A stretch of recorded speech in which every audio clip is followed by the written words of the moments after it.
Prejudice. Me, Prejudice. You know, you got some nerve. This is why I don't like talking to you. You don't even understand the meaning of prejudice. I mean, look at me. Would you look at me? I'm a light-skinned brother in a black man's body, and the only difference between me and the other guy is my hair ain't blonde and wavy. You see, the basic problem in this country is most folks ain't just educated. Basically, I mean, if they looked in the dictionary every now and then, they'd probably learn a few things. I mean, you can't even find nigger in the dictionary. I've looked in every type of dictionary, and it just ain't in there. But there is a word in there that states called niggard. And the meaning of that is a mean, stinky person, miserly. Now, I do know a few folks out there that is kind of mean, stinky, and miserly. But somebody out there went and made a meaning for nigger.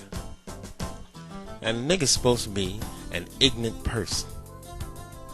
Now, I got a solution to get rid of the word nigger. It's so simple, because if a nigger's an ignorant person, I think it's just the easiest thing to do is to put everybody in school, get them a good education, and guess what?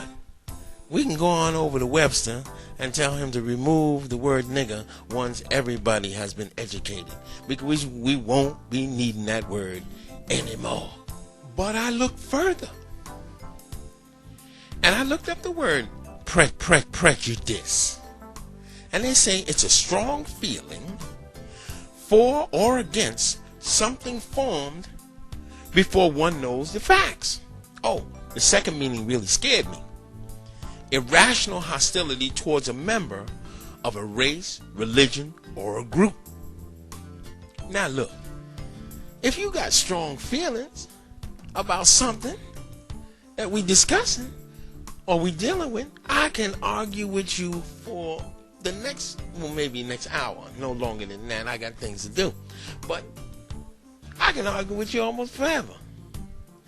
It's the irrational hostility that messes me up.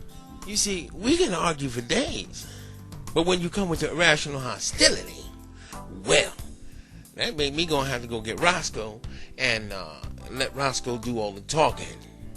Now everybody's just got to realize the prejudice has been around since Adam and Eve, since Cain and Abel. But folks just got to realize another thing. You just can't keep walking up and down people just because you're angry. Like this young man that came out here on public broadcasting, just screamed it all over the place. It takes a little restraint, because all that's going to happen is a few of them brothers going to come up there and whip his living behind. Especially when you're using the N-word.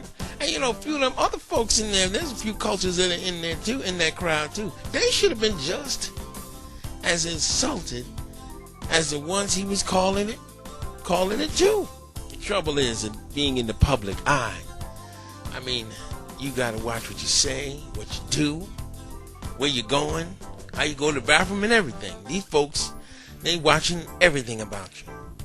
And this thing is about the almighty cha-ching. Now, watch yourself, because if you say the N-word, you ain't gonna make no cha-ching.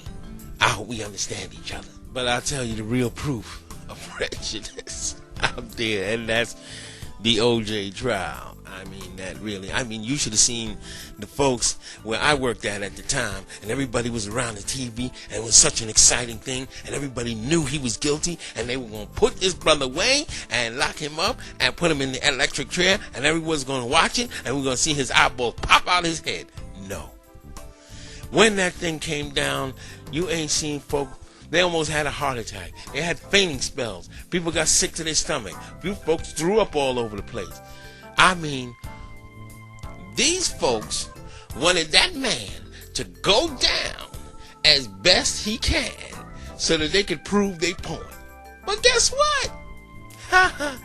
The law stopped that. It showed you have enough money, you can get away with a lot.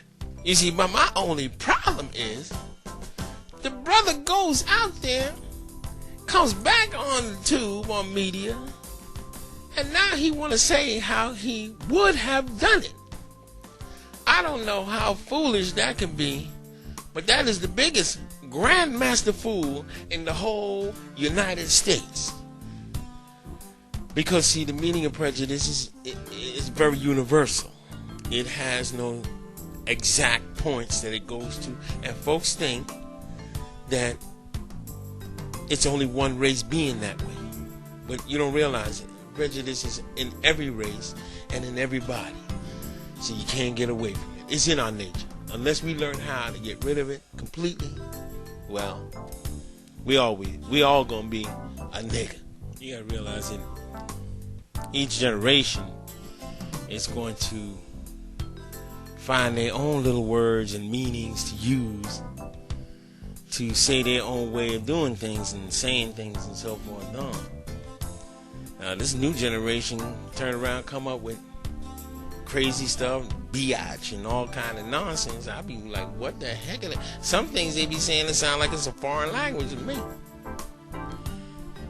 You see, the trouble is that when I was in my day, that's back in the 60s, 70s, when I was growing up, that's all we knew.